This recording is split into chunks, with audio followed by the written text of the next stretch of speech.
All right, hello everybody. That's Mike, your teacher. This is a solutions video for the 10 question quizzes. So we are a quarter of the way through.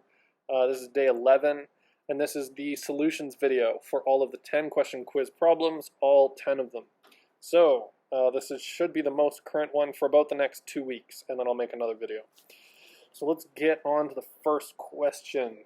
So question 1, we have 2, 3, actually I should write question 1. 2375 minus 1696. Now, a couple things you might want to think about here. So estimating is an important skill to have in math, as we were talking about in class. So how to estimate these? Well, you're looking at a 2 and you're looking at a 1 here. So if we're just going to do a first pass estimate of this, when you see these two numbers, you should think about 1,000. So the difference between 2,000 and 1,000 is about 1,000. That's a quick shorthand answer. Then, as you get better at estimating, you can kind of go a few spots over. So let's say, what's the difference between 23 and 16? Well, the difference is about 7, right? So I could estimate that the difference there is going to be about 7, and there's 2 extra zeros, 700. So another thing I could do would be to just keep kind of going over and then making my estimation better and better. But for right now, you can use a calculator, you can use any sort of computer, whatever you got, to solve these kinds of things, because the important part is that you know how to do these tools, or you know how to use these tools to solve this kind of thing. So let's go through carrying. So we've got a 6 and a 5. We're going to turn this into a 6 to carry the 1. So what I did was this wasn't big enough to subtract this, so I had to make this bigger by 10. So that's 15 minus 6, which is 9. Now, this is 6 minus 9. Well, that's still not big enough, so I'm going to turn this into a 2 to turn this into 16. 16 minus 9 is now 7. So you see what I'm doing here? Since these numbers aren't big enough to subtract, I need to pull from the next one to the left. And I'm going to do the same here. 2 minus 6 I can't do, so I'm going to make this a 1. I'm going to do 12 minus 6 is 6. And then 1 minus 1 is 0. So 679 is the answer there. Now, remember back when we just did the estimate, we did 23 minus 16 and we got 7, right? 700. That was actually pretty close. So just by estimating, so not actually by doing this. Like if you did an estimate with this with your friends or something and you were trying to figure out how to split the bill or who owes who money, 700 is a pretty good estimate. We were only actually 21 off there. So that's question 1. And is a subtraction question. Next question up. So this is question 2. We have just a light there a little bit. Question 2 is 1010.101. First of all, let's take a look at this number. We're going to times this by 1,000. So this number, when you have a decimal point, everything on this side is the regular number that you're used to looking at. So this is 1,010. That's how I would say that. Now, the decimal point is always understood, that it's right after the whole numbers. It's right after the bigger numbers that we're used to counting. And anything on that side is going to be smaller.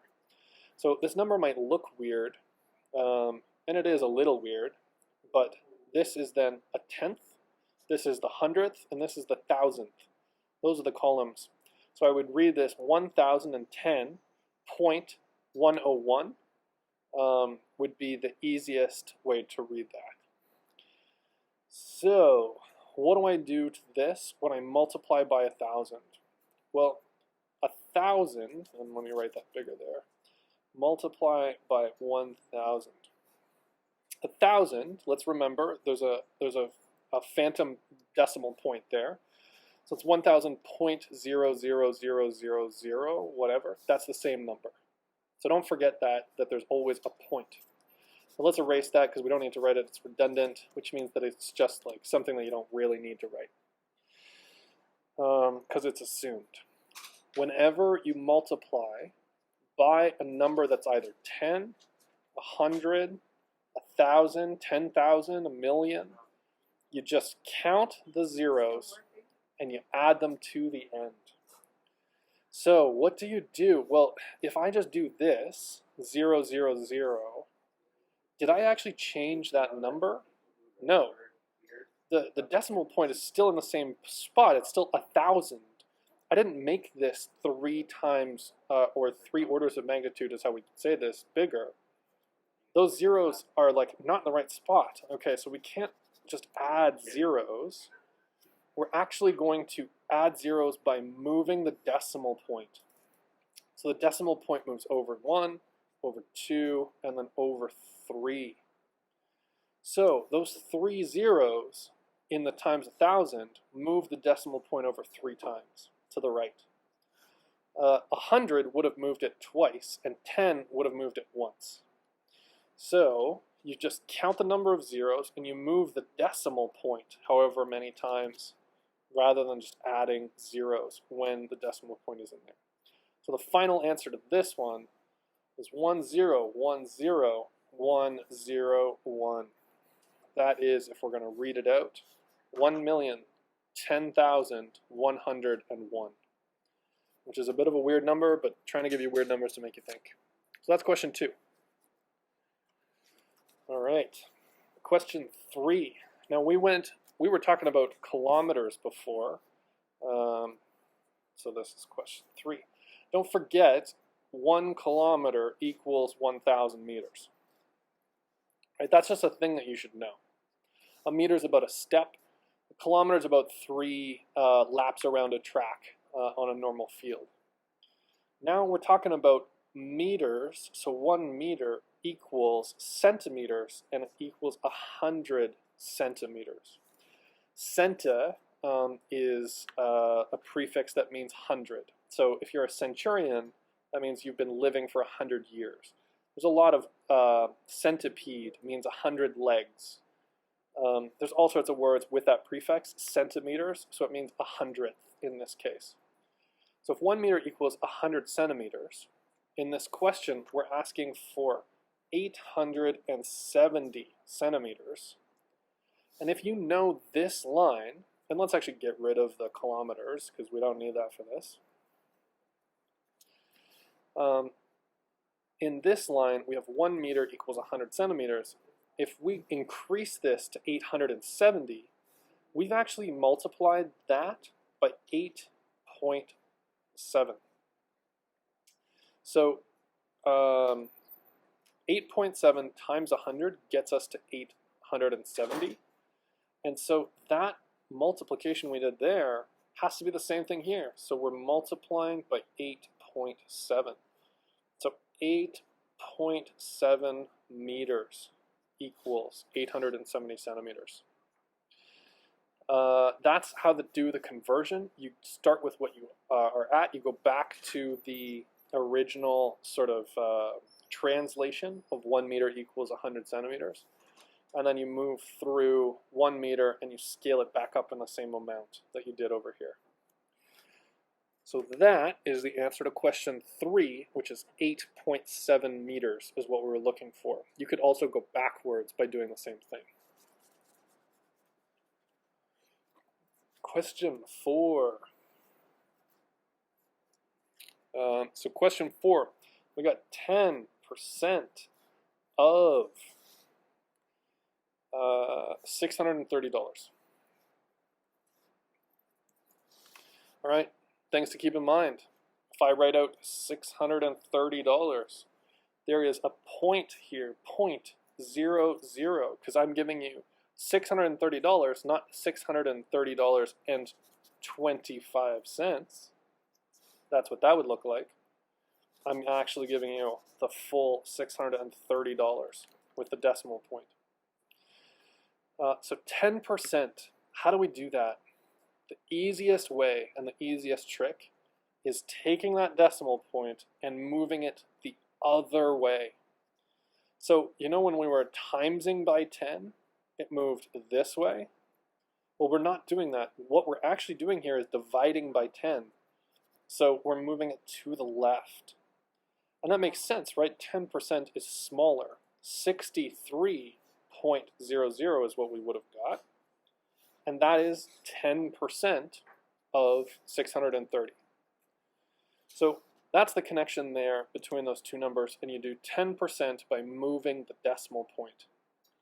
Now if I wanted to do 5%, I could do 10 first and then divide this in half. So 5% would actually be half of 63, which would be 31.50. That's 5% if I wanted to end up doing that, which we will do that later. Or I could double this to 20%, so if that's 5%, doubling that to 126 is now 20%. So you can see how we can get lots of different estimates by first doing 10% and then doubling or halving. We're going to be doing more of those questions, but for now, the answer $63 is 10%. Now, some students had a really good question where they saw that if there was a sale of 10% off, what does that mean? Does that mean they're only paying $63 for this like pair of Jordans that's like 630 bucks? No, it actually means that they're paying 63 less than 630. So we'd actually have 630 with a discount of 63, which would get us 7 to 6, and this is 567. So if a pair of Jordans had a 10% off sale, I still had to calculate 10%. That is 10%. But then I also had to do this extra thing to take it off of the original. And so the pair of Jordans would be $567 because it's 10% off, not 10% of.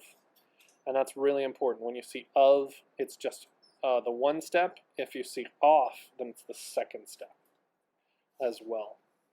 So that's question 4. Went a little bit farther there. The original answer was $63, which hopefully makes sense. Question 5. We're going to talk about area and perimeter. Perimeter. I talk about perimeter a little bit more and the basics of this in a previous solution video, so I won't get too much into it. But the shape that we've got here is 1 meter by 5 meters. In any box, when those are right angles, that means right angle. Also, this means they're the same side and these are the same side, but these are different sides. For question 5, the perimeter is just walk your way around, right? 5, 6, 11, 12. The perimeter is 12 meters. You walk the whole outside. Perimeter's more straightforward. The area, well, what is this? You might have heard of base times height or width times length. Same deal. These are the same formula. I use base times height because I'm used to that. If you need to convert that into your own language and say width times length, that's totally cool. Base times height. So what's base? Base is this side here. And we know that's 5. Height. Height is like how much it goes up or the other side, and that's this side here. And so we got 5 times 1, which equals 5. Feels kind of weird, but area is also in, if these are meters, then it's actually meters squared. If you have units that are meters or centimeters or whatever, always remember this squared on top. It's a bit complicated getting into. It's hard to understand what a unit is of squared, but you don't really have to conceptually understand it. It's more of like a thing to memorize. When you talk an area, you want 5 meters squared with, and I'll even write this so it's super important, squared up there. Without that, this technically is wrong. And so we're going to try to start remembering that. The area and perimeter, there's no squared on perimeter because it's a distance. There's a square up here because it's area, and that's just the nature of area. So hope that was straightforward. The formula for this is base times height, and you should be able to do any rectangle like that and get both of those. So that is the answer to question 5. Question 6. I'm going to do 6 and 7 together here because you need to be able to see these back to back. Question 6 is 3 over 10 plus 1 over 5. And this one is 3 over 10 times 1 over 5. So, multiplication and addition. Same thing with subtraction and division. No matter what we're talking about here, these are different. You got to think about them differently. These little signs might look the same, but they are not. They mean such different things. So, let's try to hash this out. Fractions can be written in multiple ways. I can either like walk or jaunt or stroll. Those are all synonyms for the same kind of movement in English. There are synonyms, there are ways to write this that are the same value but look different. And here's what I mean. If I multiply the top by 2 and the bottom by 2, I actually haven't broken this ratio. Now, if you want to do some deep thinking about this, you can say, like, well, if I eat 1/5 of the pizza, or if I eat 2/10, that's actually the same amount. And we can do some math to show that, and we can say, like, I'm going to eat, 1/5 of a pizza. But if I eat 2/10 here, this one and this one, it's the same amount. It didn't change. Just like if I broke each one of these up and I said we can divide this into 20 and you ate 4/20ths, it's the same amount. So fractions can actually be the same value but look different. So remember that the key piece here is when you're adding and subtracting, the denominators, the bottom numbers, must be the same. Exclamation mark. And if they're not, our job is to first make them the same. And that's what trips up so many people on this, that they think it's just as simple as multiplication, and it's not. So, how do we make them the same? Well, over here, if I multiplied top and bottom by 2, I made this 10, and I made this 2. So I think we're saying that if I multiply top and bottom by 2, I can actually replace this is brown here, and I can say 2 over 10. And now these are the same. Now this is correct. I've met this condition. So 3/10, and I'll just erase this now, because I've just replaced this with the same number. It just looks different. 3/10 plus 2/10, that's going to equal 5/10. Why? Because I just took and I added this top number, and the bottom stays the same again. That's our last step here. The bottom stays the same, the tops get added, we get 5/10. Now, looking at the bottom here, what's that all about? Well, multiplication is just tops and bottoms. We don't actually have to change anything, which makes it way easier over time. So 3 times 1, well, that equals 3, and we just put that on top. And 10 times 5 equals 50. So we put that on the bottom, and that is our answer. You're going to grow, hopefully, to realize that multiplication and division of fractions is actually way easier than addition and subtraction, which is kind of nuts that they teach you this stuff first. So that's questions 6 and 7, 5/10 when you add them, 3/50 when you multiply them. So that's going to be one of the trickiest ones that you probably didn't remember and didn't learn over time when you were younger. So try giving that a shot. All right. Question 8.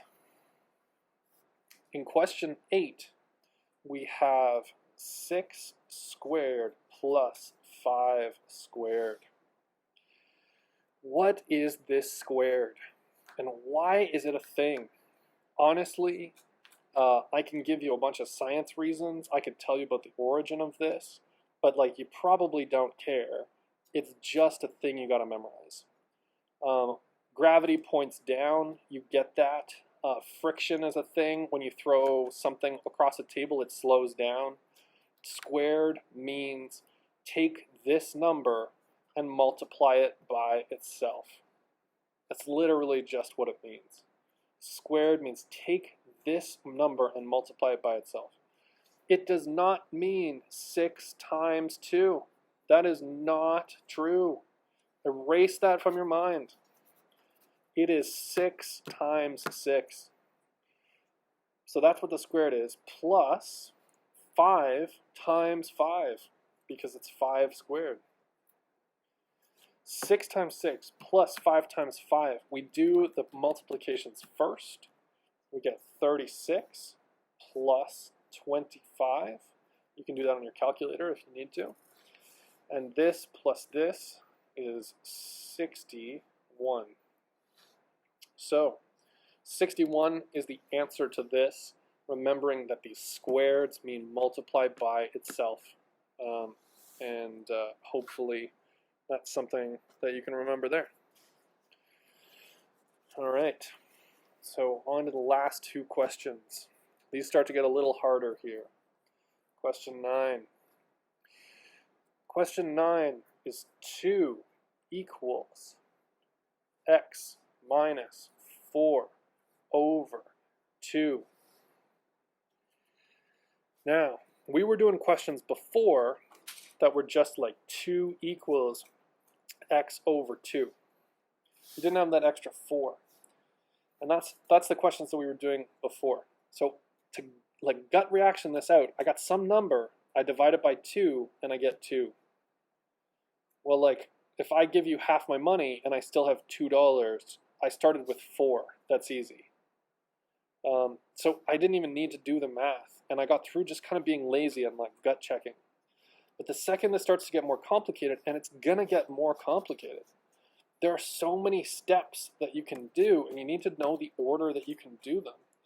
For example, I could say 2 equals like 2 sine x plus pi e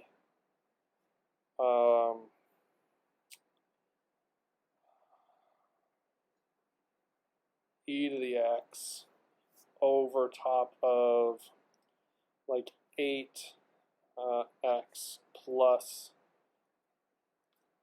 18x squared. This is just the same as this. And I know that like kind of blows your mind. There's just an order to these things. You have to know what to do in what way and how to do it. And then you can simplify and you can cut this down and you can figure out, well, x just equals whatever. Same thing up here. We're just adding more steps, and you can't freak out when you see more steps because you can't rely on your gut reaction anymore. You actually have to learn the math language. But what does the language of math say on this? It says the first thing we do is the multiplication to get rid of this bottom 2. You might remember BEDMAS.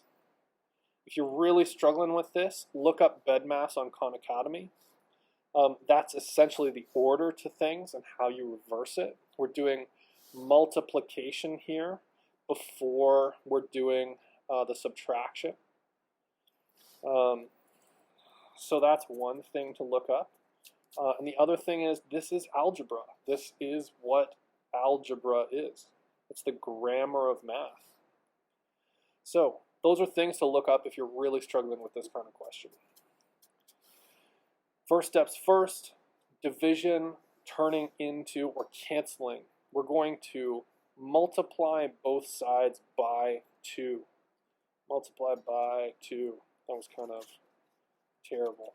So if I have 2 times 2 on this side, then I had to do the same to the other side, so I get x over 4 divide 2 times 2. Well, so why did I do that? I did that to get rid of this bottom. If this was a 4 on the bottom, I'd times by 4. If this was a million on the bottom, I'd times by a million. And I got rid of it on this side because I added it over here. So now I can simplify this. This is just 4, 2 times 2. And this is x minus 4. So how do I get rid of a subtraction? Well, I add 4 to this side, and I add 4 to this side. And 4 plus 4 is 8. And minus 4 plus 4 is 0, so these cancel. So I get x equals 8. Part of the reason why I'm giving you x on the right-hand side is it's not conventional, but I'm trying to get you used to the fact that then you could just flip this and you could say x equals 8. It's the same deal. The order of this doesn't matter as long as you understand that these two sides are balanced across the equal sign. So 2 steps. First step, multiply by the number on the bottom. Once you do that, you get rid of that number on the bottom. You've done the same to the other side. Excuse this interruption.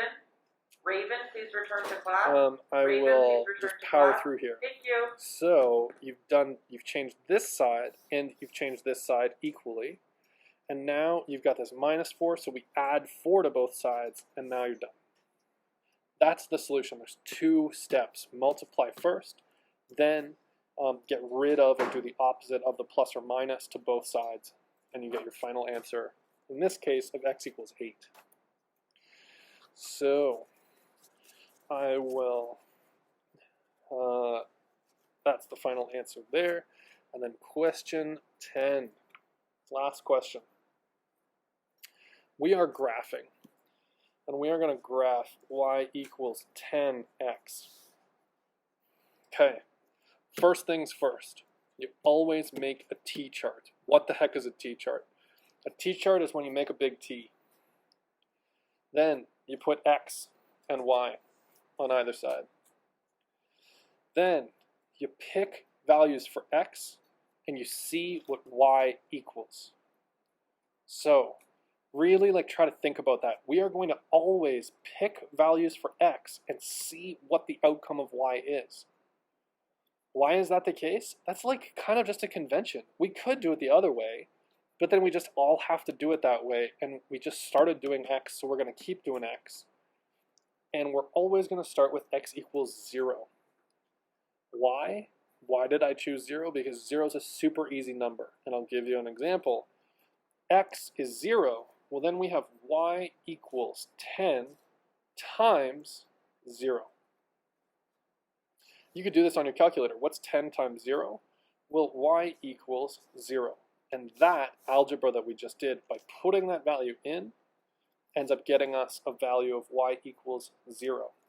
You might think okay, that doesn't really tell us anything, that doesn't make sense. That's not the point. The point is to figure out when this makes or matches this graph, and then with more information and more points, then we can do something. This didn't tell us anything. This was kind of useless information so far. It's just a one-off thing. But when you put it in context and you say x equals 1 now, well then y equals 10 times 1. Well, y equals 10 in that case. Okay, cool. So when x equals 1, y equals 10. So let's try one more here. When x equals 2, 2 times 10 is going to be 20. And I'm sure those of you that are good at picking out patterns are going to see this. If x equals 9, y is going to be 90. If x equals 1,000,000, y is going to be 10 million. It's 10 times bigger. Let's try another one. If y equals -1, if x equals -1, well, 10 times -1, a negative times a positive is always a negative. 1 times 10 is 10, minus 10 is the answer there. So this is minus 10. So now I can graph using these numbers. I know that when I put a graph together, I'm going to shrink this axis here, and this is the x-axis, and this is the y-axis. 0 and 0 is always right at the middle. That is a point on here, so it is a point on this graph. I'm going to put a point on the coordinate plane. If you need help understanding this, we're going to go through this together a lot, but this is in Khan Academy around plotting points, or this is called the Cartesian coordinates, or Cartesian plane, how to plot points, how to find x and y values, or equations of lines. So x equals 1, y equals 10. And I'm just approximating here. When x equals 2, y equals 20. And 30 and 40 and 50, and it's going to be higher and higher and higher. So, but when x equals -1, y equals -10 is down here. And you can already see that there's a line forming that's going like that. I didn't really draw a straight line. But I want to be clear. This line that I just drew, this whole thing, I'm mirroring it right now, right? That whole thing is the picture that represents y equals 10x. If you memorized this, you would know that y equals 2x. Well, that kind of looks more like, and I'll use some different colors here. Y equals 2x kind of looks like this. And y equals 0.1x kind of looks like this.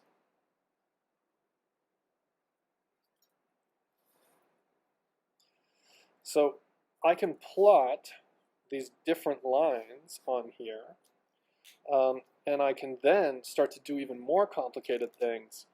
And because we had, actually, no, I'll show the other ones. If you want a final step and to go a little bit farther, you can do +1 and add this first thing in front of the x and the next thing after the x as a number. And then this shifts it off, and then this line would look like this. It would run parallel to this other one, but this +1 would shift it all up slightly.